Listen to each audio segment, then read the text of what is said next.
Welcome my dear students. मैं Navya Nehal, guest faculty in ITM university Gwalior. आज मैं ये वीडियो लेक्चर बना रही हूँ BSc agriculture third year 5th semester के बच्चों के लिए।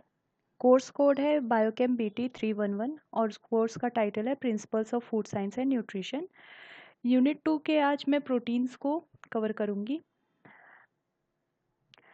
आउटलाइंस, इसका मतलब ये है कि ये सब कुछ इम्पॉर्टेंट टॉपिक्स है जो कि हम इस वीडियो लेक्चर में इन सब के बारे में जानेंगे थोड़ा थोड़ा सा। सबसे पहले बात करते हैं प्रोटीन्स। प्रोटीन्स क्या होता है? प्रोटीन्स आपका ऑर्गेनिक मॉलिक्यूल होता है जो कि अमाइनो एसिड से मिलके बना हुआ होता है। अमाइनो एसिड आपस में पेप्टाइड बॉन्ड्स जो होता है इसके द्वारा आपस में लिंक्ड होते हैं। जैसे हर एक चीज़ का स्ट्रक्चर होता है, जैसे कि मैंने पहले बताया कि कार्बोहाइड्रेट्स और जो भी लिपिड्स होते हैं ये सब आपस में हाइड्रोकार्बन्स यानी कि हाइड्रोजन और कार्बन से मिलके बने हुए होते हैं, और ऑक्सीजन।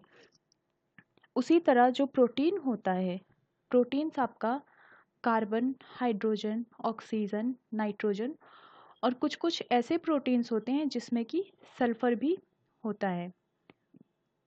इन सब से मिलकर के प्रोटीन्स बनता है। प्रोटीन्स जो है वो नाइट्रोजन कंटेनिंग मोनोमर होता है, मतलब कि प्रोटीन्स की जो स्ट्रक्चर होती है उसमें नाइट्रोजन प्रेजेंट होता है जिसे कि हम अमाइनो एसिड्स कहते हैं। अमाइनो एसिड से प्रोटीन्स बनता है, इसीलिए हम इसे बिल्डिंग ब्लॉक्स ऑफ प्रोटीन्स कहते हैं। बिल्डिंग ब्लॉक्स का मतलब होता है कि प्रोटीन को बनाने के लिए अमाइनो एसिड का महत्वपूर्ण रोल होता है। अमाइनो एसिड क्या होता है? ये जो स्ट्रक्चर आपको दिख रहा है ये अमाइनो एसिड है। इसमें सेंटर में एक कार्बन एटम्स होता है, इसके साथ एक हाइड्रोजन मॉलिक्यूल्स जुड़ा होता है, ये NH2, इसको हम अमीनो ग्रुप कहते हैं। यहाँ पे मैंने लिख रखा है ये NH2 आपका अमीनो ग्रुप होता है। और ये जो COOH यानी कि इसको हम कार्बोक्सिल ग्रुप कहते हैं। और साथ में ये जो आपका R है, R को हम R ग्रुप भी कह सकते हैं या फिर साइड चेन भी कह सकते हैं। ये सब आपस में बाउंडेड होते हैं कार्बन मॉलिक्यूल से, कार्बन एटम से। कार्बन एटम्स जो होता है यानी कि जो अमीनो ग्रुप जिस भी पहले कार्बन से जुड़ता है आकर के, उसको हम नाम दे देते हैं अल्फा कार्बन। ये जो है ये अल्फा का सिंबल है, इसे हमने नाम दे दिया अल्फा कार्बन। इसमें जो अमीनो ग्रुप होता है यानी कि जो NH2 होता है ये बेसिक और एल्कलाइन होता है, और जो COOH होता है ये आपका एसिडिक होता है। अब NH2 और COH यानी कि एसिड और बेस एक अमाइनो एसिड में प्रेजेंट होते हैं, तो उसकी वजह से क्या होता है, हमारे शरीर में जो भी एसिड और बेस का जो भी हमारे शरीर में बैलेंस होता है उसे मेंटेन किया जाता है। हर अमाइनो एसिड में जो ये R ग्रुप होता है या फिर जो साइड चेन होता है ये अलग अलग होता है, सब में एक ही जैसा नहीं होता है। किसी में CH2 होता है तो किसी में CH2 फिर आगे फिर से CH2 में जुड़ा हुआ होता है, ऐसे से होता है।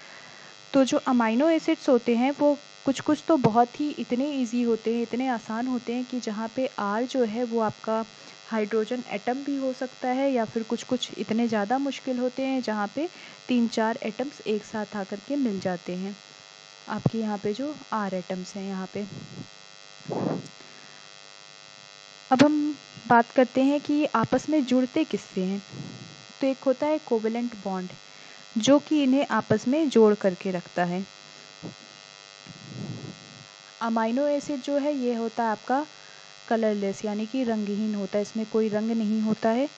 प्लस ये क्रिस्टलाइन सब्सटेंस यानी कि जो क्रिस्टल जैसा फॉर्मेशन होता है, जैसे कि जो ट्रांसपेरेंट कांच जैसी जो होती है उस तरह का ये सब्सटेंस होता है। हमारे शरीर में लगभग 20 अमाइनो एसिड्स होते हैं जो कि काम करते हैं। अब हम इस डायग्राम की बात करते हैं। इसमें क्या है, ये आप देख रहे हैं कि ये 2 अमाइनो एसिड्स हैं, ठीक है। तो जो पहला है हमारा कार्बोक्सिल ग्रुप, ये COH। ये जो कार्बोक्सिल ग्रुप है इसका एक OH ये दूसरे अमाइनो एसिड के H यानी कि हाइड्रोजन एटम के साथ आकर के जुड़ जाएगा और इन दोनों में आपस में पेप्टाइड बॉन्ड लिंक फॉर्म होगा और आपस में आके जुड़ने के बाद जो ये बनाएगा वाटर, यानी कि 2H मॉलिक्यूल मिल गया और एक ऑक्सीजन मॉलिक्यूल मिल गया। ये दोनों आपस में मिलके बनाएंगे वाटर और आगे वाटर जो है रिलीज़ हो जाएगा, यानी कि वाटर आपका निकल जाएगा और इस प्रोसेस को हम कहते हैं डिहाइड्रेशन सिंथेसिस। वाटर निकल गया, यहाँ पे अब जो भी है COO और NH ये है आपका पेप्टाइड ग्रुप बन गया और बाकी सब वैसे ही रहेगा। NH2 N होने की वजह से इसको हम एमिनो टर्मिनल्स कहेंगे और जो यहाँ पे COH है इस वजह से इसको हम कार्बोक्सी टर्मिनस कहेंगे। ये हैं आपके 20 अलग अलग प्रकार के अमाइनो एसिड्स। जैसे मैंने अभी आपको बताया भी कि अमाइनो एसिड्स जो होते हैं वह उसमें जो R ग्रुप प्रेजेंट होता है वो अलग अलग होते हैं, जैसे कि वो सीधे से सीधे हाइड्रोजन भी हो सकता है या फिर वो ऐसे से भी हो सकता है कि CH2 है, फिर CH2, फिर CH2, फिर CH2, इस तरह से भी हो सकता है। तो जो अमाइनो ग्रुप एसिड है इनको 5 अलग अलग प्रकार में बांटा गया है। किस तरह से कि ये कितने पानी के साथ कितने मिल सकते हैं इस बेसिस पे।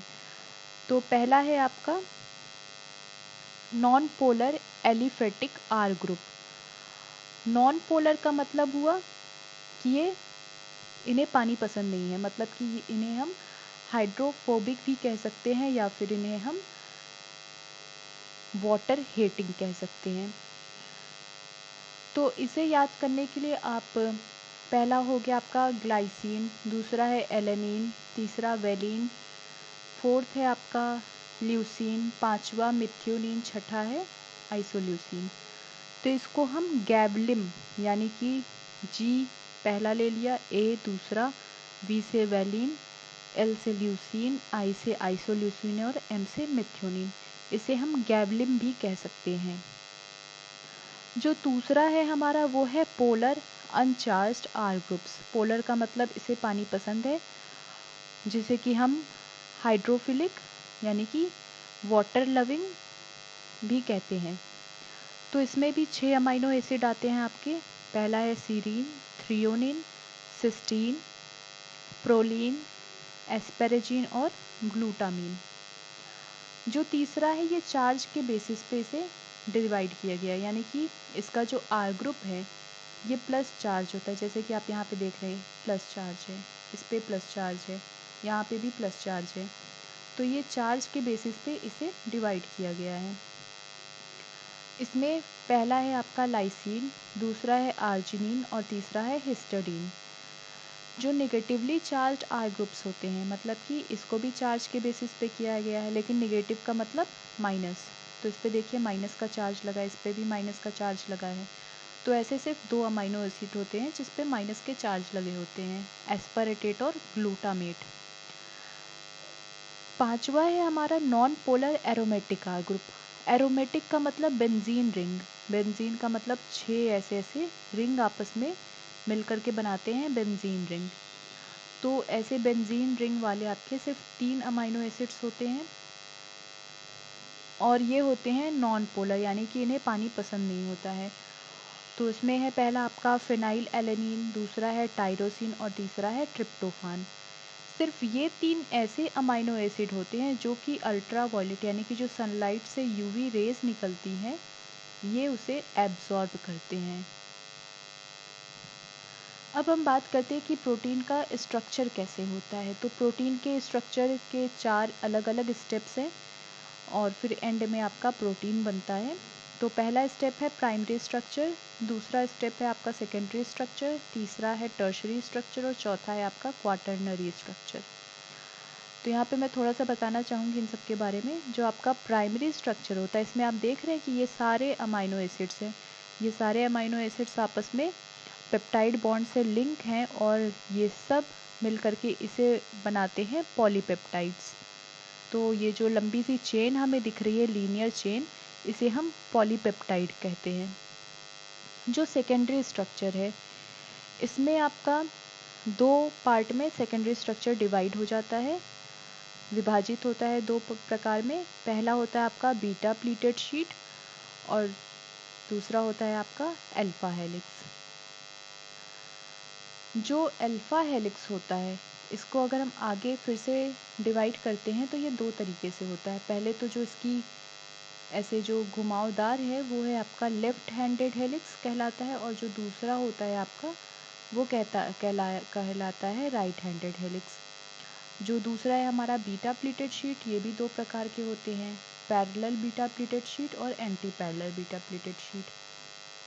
पैरेलल बीटा प्लीटेड शीट जैसा कि आप डायग्राम में देख रहे होंगे कि ये जैसे इधर पे कार्बन टर्मिनस लिखा हुआ है और इधर पे नाइट्रोजन टर्मिनस, ये आपका पहला एक पॉलीपेप्टाइड हो गया, लीनियर चेन कह सकते हैं हम इसे। ये दूसरा लीनियर चेन हो गया, ठीक है। तो जो दोनों लीनियर चेन है उसमें सेम साइड सेम दिशा में कार्बन टर्मिनस होने चाहिए और सेम दिशा में एन टर्मिनस होने चाहिए। इसी तरह जो एंटी पैरेलल बीटा शीट होते हैं उसमें जस्ट उल्टा हो जाता है, यानी कि जैसे कि पहला लीनियर चेन है, लंबी चेन है ये, इसमें जो इस साइड है ये आपका कार्बन टर्मिनस है और इस साइड आपका एन टर्मिनस। उसके जस्ट नीचे हमारी दूसरी लीनियर चेन है, लंबी चेन, लेकिन यहाँ पे नाइट्रोजन टर्मिनस है और यहाँ पे कार्बन टर्मिनस है। तो ये है आपके सेकेंडरी स्ट्रक्चर के पार्ट। अब तीसरा आता है हमारा टर्शरी स्ट्रक्चर। टर्शरी स्ट्रक्चर में क्या होता है, ये अल्फा और बीटा आपस में एक दूसरे से मिल जाते हैं, जुड़ जाते हैं, आपस में एक दूसरे से कंबाइन हो जाते हैं और 3D स्ट्रक्चर बनाते हैं, यानी कि 3 डायमेंशनल स्ट्रक्चर बनाते हैं। चौथा है आपका क्वाटरनरी स्ट्रक्चर। तो अब हम थोड़ा सा डिटेल्स में बात करते हैं इन सारे स्ट्रक्चर्स के बारे में। तो जो प्राइमरी स्ट्रक्चर है वो मैंने आपको बताया है कि एकदम सीधा सा लंबा सा चेन होता है, मतलब कि ढेर सारे अमाइनो एसिड्स आपस में जुड़ जाते हैं और वो एक लंबी सी चेन बना देते हैं, ठीक है। तो वो हो गया आपका प्राइमरी स्ट्रक्चर, ये सबसे सिंपल स्ट्रक्चर माना जाता है। जो दूसरा होता है ये होता है हमारा सेकेंडरी स्ट्रक्चर। तो जो लंबी सी जो चेन होती है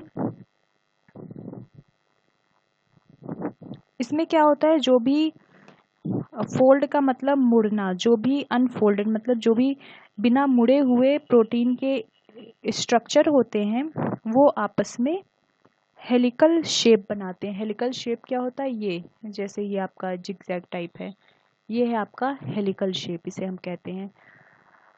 तो ये आपस में मिलकर के हेलिकल शेप बनाते हैं और इसमें जो भी बॉन्ड होता है वो होता है आपका हाइड्रोजन बॉन्ड। हेलिकल शेप तो बन गया, लेकिन क्या होता है इसमें जो भी आपका साइड चेन, यानी कि जो भी मैंने आपका आर ग्रुप बताया है वो नहीं इन्वॉल्व होता है इसमें, बाकी सारे अमाइनो एसिड के ग्रुप इसमें इन्वॉल्व होते हैं। सेकेंडरी स्ट्रक्चर में क्या होता है, ये आपका दो टाइप का होता है। मैंने आपको बताया कि पहला अल्फा हेलिक्स होता है और दूसरा आपका होता है बीटा शीट।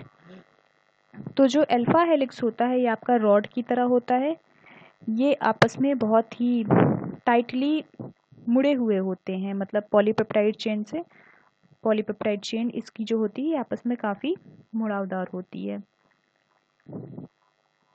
और इसके जो ज़्यादातर ये जो है right handed helix structure form करते हैं।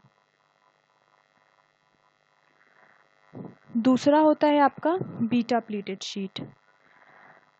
तो जो पॉलिंग और कोरे थे इन्होंने सबसे पहले डिस्कवर किया था इन दोनों टाइप को, अल्फा हेलिक्स और बीटा प्लीटेड शीट। तो जो बीटा प्लीटेड शीट है इसको दूसरे नंबर पे इसलिए रखा गया क्योंकि पॉलिंग और कोरे ने इसे दूसरे नंबर पे डिस्कवर किया था, पहले उन्होंने अल्फा हेलिक्स डिस्कवर किया था।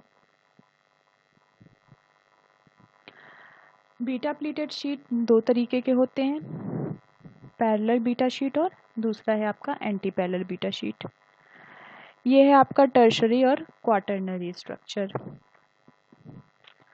जो टर्शरी स्ट्रक्चर है उसको मैंने बताया भी कि जो 3 डायमेंशनल स्ट्रक्चर होते हैं वो कहे जाते हैं टर्शरी स्ट्रक्चर। टर्शरी स्ट्रक्चर में क्या होता है, जो भी आर ग्रुप यानी कि जो भी साइड चेन प्रेजेंट होते हैं अमाइनो एसिड में वो आपस में जुड़ते हैं और प्रोटीन बनाते हैं। अब वो आपस में जुड़ते कैसे हैं? कुछ स्ट्रॉन्ग बॉन्ड होते हैं जैसे कि कोवेलेंट बॉन्ड।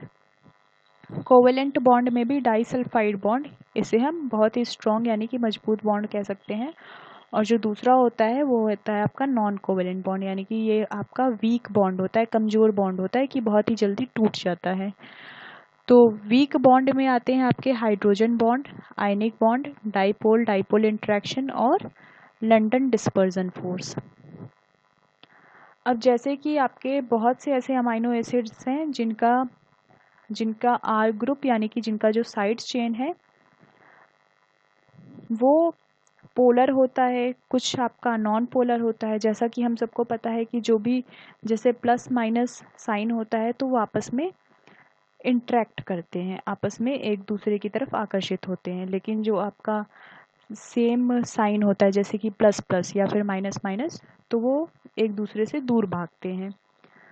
तो जो भी अमाइनो एसिड्स जिनका side chain opposite charge contain होता है, मतलब जैसे कि प्लस माइनस, तो वो सब आपके आयनिक बॉन्ड से जुड़ जाते हैं। और जो भी आपका पोलर आर ग्रुप होता है वो आपके हाइड्रोजन बॉन्ड और डाइपोल डाइपोल इंट्रैक्शन से आपस में जुड़ते हैं। जो नॉन पोलर अमाइनो एसिड्स होते हैं, नॉन पोलर अमाइनो एसिड्स हमारे हाइड्रोफोबिक होते हैं, यानी कि उन्हें पानी बिल्कुल नहीं पसंद है। तो ये ज़्यादातर क्या करते हैं, जैसे कि इनका नाम हम कहते हैं हाइड्रोफोबिक, तो वैसे ही एक इंट्रैक्शन है, मतलब एक बॉन्ड है जिसको हम कहते हैं हाइड्रोफोबिक बॉन्ड या फिर हाइड्रोफोबिक इंटरेक्शन। तो ये उसके आपस में मिलके जुड़ जाते हैं। और मैंने पहले भी बताया कि हाइड्रोफोबिक है, मतलब पानी बिल्कुल भी नहीं पसंद। तो ये क्या करते हैं कि जो प्रोटीन बनता है उसमें अंदर की साइड ये जुड़ते हैं, क्योंकि अंदर की साइड पानी नहीं होता है। और जो आपका हाइड्रोफिलिक यानी कि जिन्हें पानी वाटर लविंग कहते हैं, यानी कि जो पोलर होते हैं, पोलर अमाइनो एसिड्स, ये आपके जो है प्रोटीन के ऊपरी सतह पे मिलेंगे, ऊपर के पार्ट पे प्रेजेंट होते हैं। क्योंकि जो प्रोटीन का जो बाहरी सतह होता है वो पानी से घिरा हुआ होता है या फिर कोई भी फ्लूइड होता है तो वो उससे घिरा हुआ होता है। तो इसलिए जो पोलर होते हैं वो ऊपरी सतह पे होते हैं और जो नॉन पोलर होते हैं वो अंदर की सतह में होते हैं। जो कोवेलेंट बॉन्ड है, यानी कि यहाँ पे हमने जो बताया जो डाइसल्फाइड बॉन्ड है, ये डाइसल्फाइड, सल्फाइड का मतलब ये सिर्फ उस अमाइनो एसिड में पाए जाएंगे जहाँ पे सल्फर प्रेजेंट होता है। तो ऐसे सिर्फ दो ही अमाइनो एसिड है जो कि सल्फर उन जिनके में प्रेजेंट होता है, जिनके में सल्फर होता है, और वो है आपका सिस्टीन और मिथ्योनीन। तो जो सबसे मजबूत बॉन्ड फॉर्म होता है वो होता है आपका डाइसल्फाइड बॉन्ड। अब हम बात करते हैं चौथे स्ट्रक्चर की प्रोटीन की, जिसे हम कहते हैं क्वाटनरी स्ट्रक्चर। क्वाटनरी स्ट्रक्चर में क्या होता है, जैसे कि हम सबको पता है कि कुछ कुछ ऐसे स्ट्रक्चर होते हैं जो कि सिर्फ एक पॉलीपेप्टाइड चेन बनाया और बस हो गया, उसका काम ख़त्म। तो जो एक ये पॉलीपेप्टाइड चेन या दो पॉलीपेप्टाइड चेन बनाते हैं वो सिर्फ 3 स्ट्रक्चर तक फॉलो करते हैं, यानी कि उसमें सिर्फ प्राइमरी, सेकेंडरी और टर्शियरी स्ट्रक्चर होता है। लेकिन बहुत से ऐसे प्रोटीन्स हैं जो कि बहुत सारे पॉलीपेप्टाइड चेन का फॉर्मेशन करते हैं और वो हमारे बनाते हैं क्वाटनरी स्ट्रक्चर। क्वाटनरी स्ट्रक्चर के दो बहुत ही अच्छे एग्जाम्पल है, पहला है हीमोग्लोबिन और दूसरा है डीएनए पॉलीमरेज। हीमोग्लोबिन जैसा कि हम सबको पता है कि ये क्या करता है, हमारे जो ब्लड होती है यानी कि हमारा जो खून होता है उसमें जो भी ऑक्सीजन प्रेजेंट होता है वो हीमोग्लोबिन की वजह से प्रेजेंट होता है। मतलब कि हीमोग्लोबिन जो है वो ऑक्सीजन को ट्रांसपोर्ट करता है हमारे खून में। हीमोग्लोबिन को हम क्वाटनरी स्ट्रक्चर में क्यों रखते हैं, क्योंकि इसका जो स्ट्रक्चर होता है हीमोग्लोबिन का, ये 4 सब यूनिट से मिलके बना हुआ होता है। तो 2 सब यूनिट इसमें अल्फा होते हैं और 2 बीटा के होते हैं। जो डीएनए पॉलीमरेज है इसका सिर्फ ये काम होता है कि जो हमारा डीएनए नया स्ट्रैंड डीएनए का बनता है उसको सिंथेसाइज करता है, उसकी मतलब उसको बनाने में मददगार होता है ये आपका डीएनए पॉलीमरेज। इसको भी हमने इसीलिए रखा है क्योंकि ये आपस में 10 सब यूनिट से मिलके बना हुआ होता है। अब इसमें भी कुछ कुछ बॉन्ड हैं जो कि काम आते हैं, जैसे कि आपके कुछ वीक यानी कि जो कमज़ोर, जिसे कि हम नॉन कोवेलेंट बॉन्ड भी कहते हैं। तो इसमें जो नॉन कोवेलेंट बॉन्ड प्रेजेंट होते हैं वो होते हैं आपके हाइड्रोजन बॉन्ड और लंडन डिस्पर्जन फोर्स, जो कि आपस में मिल करके आपका क्वाटनरी स्ट्रक्चर बनाते हैं। जैसे मान लीजिए कि आपका ये प्रोटीन बन गया, लेकिन क्या होता है, प्रोटीन कई बार आपका टूट जाता है। तो जो भी टेम्परेचर यानी कि जो तापमान होते हैं, पीएच होते हैं, या फिर जो भी केमिकल्स होते हैं कुछ कुछ ऐसे, जिनकी वजह से, जिनके कम या ज़्यादा होने की वजह से जो प्रोटीन है वो टूट जाता है। मतलब कि जो इसका 3D स्ट्रक्चर, हम जो कहेंगे टर्शरी स्ट्रक्चर, वो टूट जाता है और प्रोटीन टूट के फिर से पहले लीनियर फॉर्म में चला जाता है, यानी कि प्राइमरी स्ट्रक्चर में चला जाता है। ये है आपका क्लासिफिकेशन ऑफ प्रोटीन्स, यानी कि प्रोटीन्स को अलग अलग स्रोत के बेसिस पे उसको अलग अलग बांटा गया है। तो जो पहला क्लासिफिकेशन हम देख रहे हैं ये है हमारा सोर्स ऑफ प्रोटीन के बेसिस पे, यानी कि स्रोत के बेसिस पे। तो प्रोटीन्स कुछ ऐसे होते हैं जिन्हें हम एनिमल से लेते हैं, कुछ ऐसे होते हैं जिन्हें हम प्लांट से लेते हैं। जो एनिमल से लेते हैं वो उन्हें हम ज़्यादा अमाउंट में, मतलब ज़्यादा मात्रा में लेते हैं, उसमें ज़्यादा मात्रा में जो ज़रूरी अमाइनो एसिड होता है वो उपलब्ध होता है, वो प्रेजेंट होता है। तो इसके जो एग्जांपल्स हैं, जैसे कि हमें पता है कि दूध जो है वो हम एनिमल यानी कि जानवर से लेते हैं, यानी कि जो भी गाय या भैंस होती है वहाँ से हम दूध लेते हैं। मीट यानी कि जो भी मांस होता है वो या तो आप बकरी का समझ सकते हैं या फिर जो भैंस वगैरह का होता है उसका होता है। फिश, मछली और जो अंडे होते हैं ये सब हमारे हम जानवरों से हमें प्राप्त होती है। जो दूसरा है हमारा वो है प्लांट बेस्ड प्रोटीन्स। जो प्लांट बेस्ड प्रोटीन्स यानी कि जिन्हें हम पेड़ पौधों से प्राप्त करते हैं वो कम होते हैं।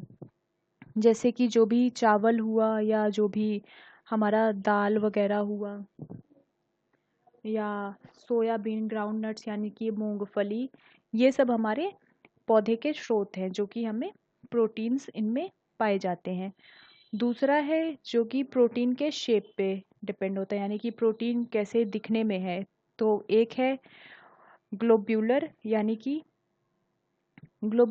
कि इसको हम याद करने के लिए ग्लोब से कह सकते हैं। तो ग्लोब हमारा कैसा होता है, गोले से शेप में, तो इसीलिए गोल गोल आकार को हम स्फेरिकल या फिर ओवॉइड शेप कहते हैं।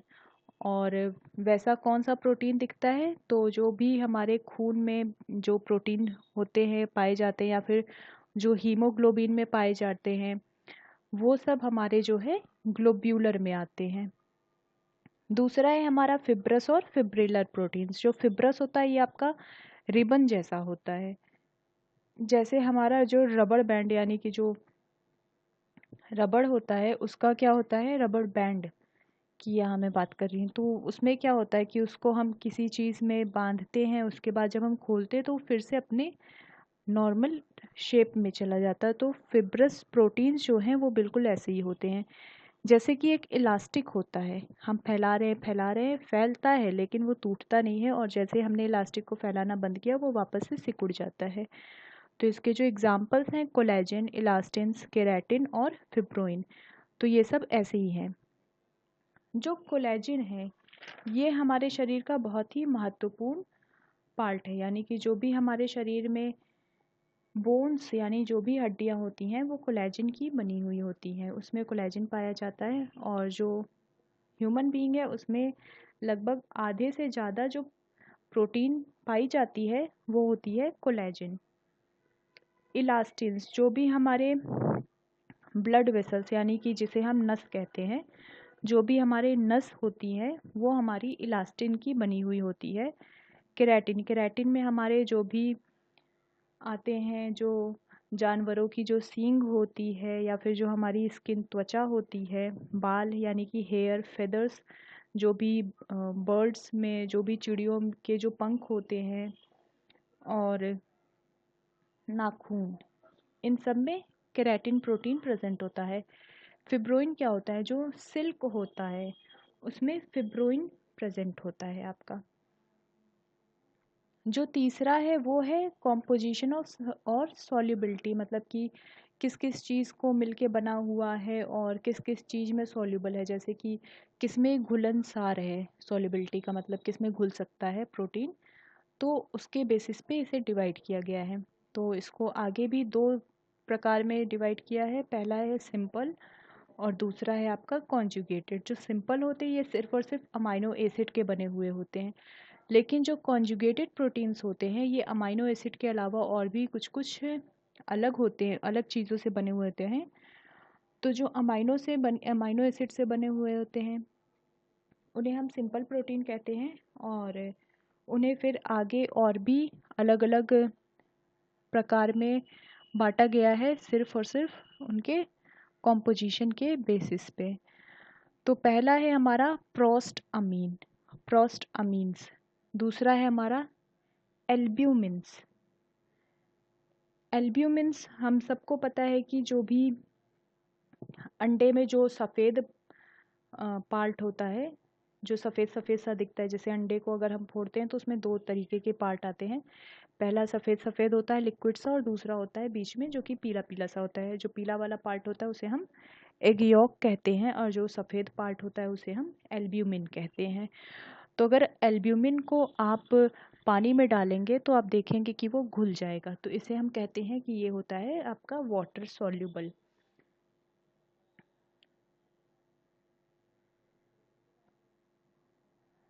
ये है आपका ग्लोब्यूलिन्स।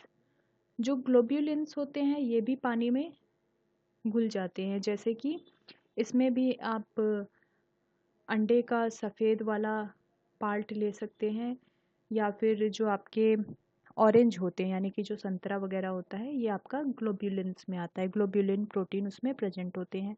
तीसरा है आपका चौथा है आपका ग्लूटिलिन्स। जो ग्लूटालिन्स होते हैं, जो भी हमारे पेड़ पौधे के जो सीड होते हैं उसे कहा जाता है, यानी कि जैसे कि हमारा गेहूं हो गया, मकई हो गई, चावल हो गया, ये सब आपके ग्लूटिलिन्स होते हैं। और जो जैसे कि हम सबको पता है मकई चावल ये सब आपका अगर आप पीस भी दे रहे हैं तो भी ये पानी में नहीं घुल सकते, जैसा कि आपका चीनी घुल जाता है। जो प्रोल अमीन्स होते हैं, प्रोल अमीन्स में भी आपके जितने भी पेड़ पौधे के जो सीड होते हैं यानी कि जो बीज होते हैं वो आएंगे, जैसे कि आपका इसमें भी आपका गेहूं आता है, मकई आता है, और ये वही इसे हम कहेंगे कि ये पानी में नहीं घुल सकते हैं। आखिरी है आपका स्क्लेरोप्रोटीन्स। स्क्लेरोप्रोटीन्स जो कि हमारे शरीर में जो भी हड्डियां होती हैं उसमें जो प्रोटीन्स पाए जाते हैं उसे हम कहते हैं स्क्लेरोप्रोटीन्स। और ये जो भी हड्डियां होती हैं हम सबको पता है कि पानी में नहीं घुल सकती, अदरवाइज नहीं तो हमारे शरीर की जितनी हड्डियां हैं वो सब पानी में घुल जाती। तो इसको हम कह सकते हैं कि ये आपका इनसॉल्युबल इन वाटर होता है।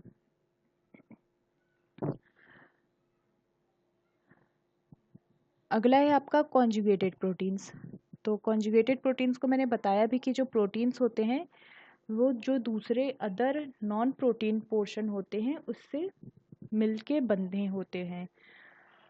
तो वो या तो आपका कोई मेटल यानी कि कोई धातु हो सकता है या फिर कोई कंपाउंड हो सकता है। तो जो कॉन्जुगेटेड प्रोटीन है इसको आगे अलग अलग प्रकार में बांटा गया है, अलग अलग धातु से, कौन किस धातु से मिलके बन रहा है या फिर कौन किस कंपाउंड से मिलके बन रहा है उसके बेसिस पे। तो जो मेटालोप्रोटीन्स है ये क्या होता है, मेटालोप्रोटीन्स कुछ ऐसे मेटालोप्रोटीन्स मतलब कि जो धातु से मिलके बनते हैं। तो कुछ ऐसे होते हैं प्रोटीन्स जो कि धातु से मिल जाते हैं। कौन से धातु उसमें होते हैं, जैसे कि आपका सिल्वर होता है, कॉपर होता है, जिंक होता है। तो ये सब आपके जो है प्रोटीन के साथ मिल करके बन जाते हैं। अब कुछ ऐसे प्रोटीन्स होते हैं जो कि धातु से बहुत ही हल्के से बने हुए थे, तो उसमें आते हैं आपके कैल्शियम। और जो सोडियम और पोटेशियम होते हैं वो किसी भी धातु से मिलके नहीं बंध पाते हैं। अगला है आपका क्रोमोप्रोटीन्स। तो जो भी हीमोग्लोबिन और मायोग्लोबिन होता है वो क्रोमोप्रोटीन में आया जाता है। अगला है आपका ग्लाइकोप्रोटीन। ग्लाइकोप्रोटीन में क्या होता है, जो भी कार्बोहाइड्रेट्स हैं और जो भी प्रोटीन्स हैं वो आपस में मिलकर के ग्लाइकोप्रोटीन्स बनाते हैं। और इसमें आपका अंडे का सफ़ेद वाला पार्ट आता है, यानी कि जिसे हम एग एल्ब्यूमिन या फिर एग वाइट कहते हैं। अगला है आपका फॉस्फोप्रोटीन्स। तो इसमें क्या होता है कि जो प्रोटीन्स होते हैं वो फॉस्फोरिक एसिड से आपस में मिलके बनते हैं। और जो दूध होता है, दूध में कैसीन नाम का प्रोटीन पाया जाता है, तो जो कैसीन है उसको हम फॉस्फोप्रोटीन कहते हैं। न्यूक्लियोप्रोटीन, न्यूक्लियो का मतलब होता है आपका न्यूक्लिक एसिड और प्रोटीन, तो ये दोनों आपस में मिलके बनते हैं। और इसका जो एग्जाम्पल है वो है आपका प्रोट अमीन्स और हिस्टोन्स। अगला है आपका लिपोप्रोटीन्स, यानी कि लिपिड और प्रोटीन, ये दोनों आपस में मिलके बनते हैं। और इसका जो एग्जाम्पल है वो मैंने बताया कि आपको, जैसे कि जो अंडा होता है उसमें जो पीला वाला पार्ट होता है उसको हम एग यॉक कहते हैं, और हिंदी में शायद उसे अंडे की जर्दी कहते हैं। तो उसमें भी जो प्रोटीन्स होते हैं वो आपके लिपोप्रोटीन्स में आते हैं। डिस्ट्रीब्यूशन ऑफ प्रोटीन्स, इसमें हम बात करेंगे कि हमारे जो भी हमारा शरीर का कुछ कुछ, जैसे कि मसल्स या प्लाज्मा या बोन्स, ये सब, या फिर जो हमारे खाने पीने की चीज़ें हैं उसमें कौन कौन से प्रोटीन्स पाए जाते हैं। तो ये सब चीज़ें आपको थोड़ी बहुत रटनी पड़ेगी, जैसे कि याद करना पड़ेगा। जैसे कि सिल्क फाइबर्स, ये सबको पता है। फिब्रोइन, फाइबर से आप फिब्रोइन का याद कर सकते हैं। बोन्स, हड्डियों में जो भी हैं वो आपके कोलेजिन पाए जाते हैं। लेग्यूम्स, लेग्यूम्स जो भी होते हैं आपके, ये आपके दलहन होते हैं, यानी कि जो भी दाल वगैरह होती है ये आपके लेग्यूम्स होते हैं। तो लेग्यूम्स में आपके लेग्यूम लीन प्रोटीन होता है। मिल्क में अभी मैंने आपको बताया कि कैसीन नाम का एक प्रोटीन होता है। हेयर में केराटिन नाम का प्रोटीन होता है। लिगामेंट्स में इलास्टिन होता है। कॉर्न यानी कि मकई में आपका जीन होता है। गेहूं में आपका ग्लूटानिन और ग्लायाडीन होता है। जो एग योक यानी कि जो पीली वाली होती है अंडे में, उसमें आपका लिपोविटिलिन और लिपोविटिलेनिन होता है। जो सफ़ेद वाला पार्ट होता है अंडे का, उसमें आपका एविडिन, ओव एल्ब्यूमिन और ओवोग्लोब्यूलिन होता है। जो हमारे मसल्स होते हैं शरीर के, उसमें आपका मायोसिन और मायोसिनोजेन पाया जाता है। और जो ब्लड प्लाज्मा होते हैं उसमें आपका सीरम एल्ब्यूमिन और सीरम ग्लोब्यूलिन पाया जाता है। अगला है कि हम प्रोटीन्स में, अगर हमने प्रोटीन की मात्रा हमारे शरीर में कम हो गई तो क्या होता है। तो सबसे पहले एक बीमारी है जिसका नाम है क्वासियोरकर। इसमें क्या होता है, डायरिया, यानी कि डायरिया में क्या होता है, लूज मोशन, यानी कि लॉस ऑफ वाटर, पानी लगातार आपका निकलता जाता है। और शरीर पीला होने लगता है, पीलिंग स्किन, और चिड़चिड़ाहट होती है, इरिटेबिलिटी, चिड़चिड़ाहट। इसमें क्या होता है, जो भी चीज़ पाई जाती है, तो इसमें जो भी फीट यानी कि जो पैर होता है, एब्डोमेन, और जो पेट के पास का पार्ट होता है, इसमें सूजन आने लगती है, स्वेलिंग। और जो स्किन होता है यानी कि जो त्वचा होती है वो कमज़ोर सी दिखने लगती है, जिसकी वजह से, अगर ये बीमारी ज़्यादातर छोटे बच्चों को होती है, और सबसे ज़्यादा इसमें जो सबसे पहले देखा गया है वो सबसे पहले 1935 में देखा गया है। 1935 में लगभग 90% बच्चे जो है इस बीमारी से ख़त्म हुए थे। और ये होता क्यों है, हमारे शरीर में, जैसे कि हमारे शरीर में हमने कम प्रोटीन वाला खाना खाया, तो फिर हमारे शरीर में एक प्रोटीन है जिसका नाम है एल्ब्यूमिन। वो क्या करता है, हमारे शरीर के, हमारा जो खून होता है, जितने भी पानी होते हैं उसे पकड़ के रखता है। लेकिन जब हमारे शरीर में प्रोटीन यानी कि एल्ब्यूमिन प्रोटीन जैसे हमने कम खाया, तो उस वजह से हमारे शरीर में एल्ब्यूमिन भी कम हो गया।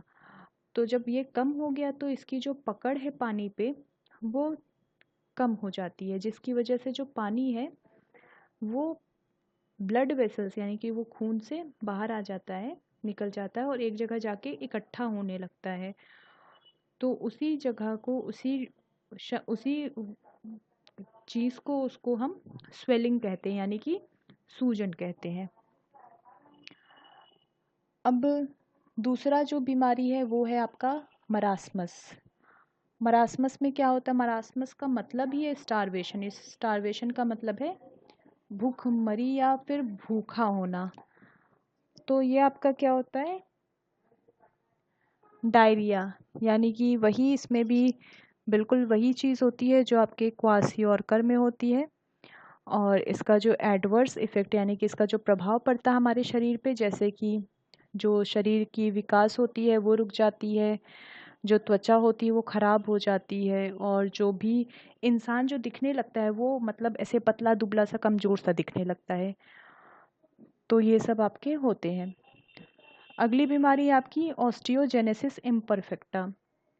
इसमें क्या होता है? इसमें जो भी हमारे शरीर में या फिर जो ज़्यादातर ये छोटे बच्चों में पाया जाता है, तो जो छोटे बच्चे होते हैं उनके शरीर में जो भी हड्डियाँ बनती हैं वो जैसे हड्डियों का एक शेप होता है कि हाँ हमारे पैर की हड्डी है तो सीधी होगी, हाथ की हड्डी है तो सीधी ही होगी।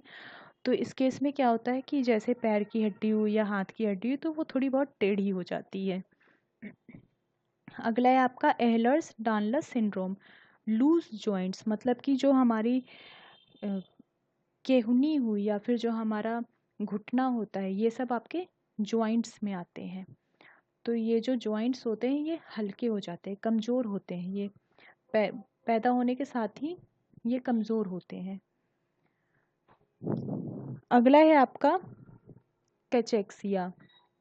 कैचेक्सिया में वेट लॉस होता है यानी कि वज़न कम होते जाता है। और ये होता क्यों है? क्योंकि जो प्रोटीन है वो बहुत ही जल्दी से डिग्रेड होने लगता है, और जो स्केलेटल मसल्स होते हैं यानी कि जो हमारे हड्डियों पे जो मसल्स होती है वो बहुत ही जल्दी जल्दी ख़त्म होने लगती है यानी कि डिप्लीट होने लगती है। इन 5 के अलावा भी और थोड़े बहुत सिम्टम्स दिखाई देते हैं, जैसे कि बालों का टूटना या फिर बीच से टूट रहा है या फिर ग्रो नहीं हो रहा है, तो ये केराटिन की वजह से होता है। और कुछ कुछ जैसे कि जो भी घाव वगैरह हो जाते हैं शरीर में वो उनका बहुत ही देर से छूटना, तो ये भी प्रोटीन की कमी से होता है। प्लस जो कुछ लोग होते हैं बहुत ही जल्दी जल्दी उनको कुछ ना कुछ इन्फेक्शन हो जाता है किसी भी चीज़ से, जैसे कुछ लोग होते हैं जिन्हें धूल वूल से इन्फेक्शन हो जाता है। तो ये सिर्फ इसलिए होता है क्योंकि उनका जो इम्यून सिस्टम होता है वो सही से काम नहीं कर पाता है, और वो इम्यून सिस्टम जो सही से काम नहीं करता वो सिर्फ इसीलिए होता है क्योंकि जो इंसान है वो प्रोटीन कम ले रहा है।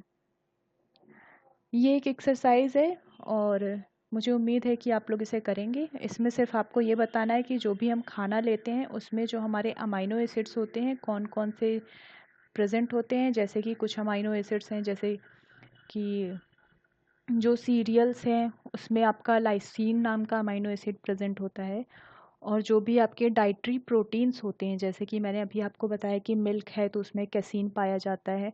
तो हम अपने खाने में ऐसा क्या लें जिसमें कि जो प्रोटीन्स हैं और अमाइनो एसिड्स जो प्रेजेंट होते हैं तो उन सब के आपको नाम लिखने, एक छोटा सा नोट उस पर लिखना है। और ये आपका लर्निंग आउटकम्स है जिससे कि हमें ये पता चलता है कि जो भी मैंने पढ़ाया है जैसे कि आपका ऑर्गेनिक सब्सटेंस यानी कि जो भी प्रोटीन्स पढ़ाया है उसमें जो स्ट्रक्चर और क्लासिफिकेशन के बारे में बताया है वो आपको समझ में आया होगा। ये आपका रेफरेंस है यानी कि इसमें जो भी मैंने डायग्राम, पिक्चर यानी कि और जो भी मैंने इसमें रिटन नोट्स बनाया है तो वो मैंने इन चारों को में से मिला जुला के बनाया। तो आपको अगर और भी जानकारी लेनी है इन सब के बारे में तो इनमें से किसी भी चीज़ पे आप देख सकते हैं, खोल करके पढ़ सकते हैं। Thank you.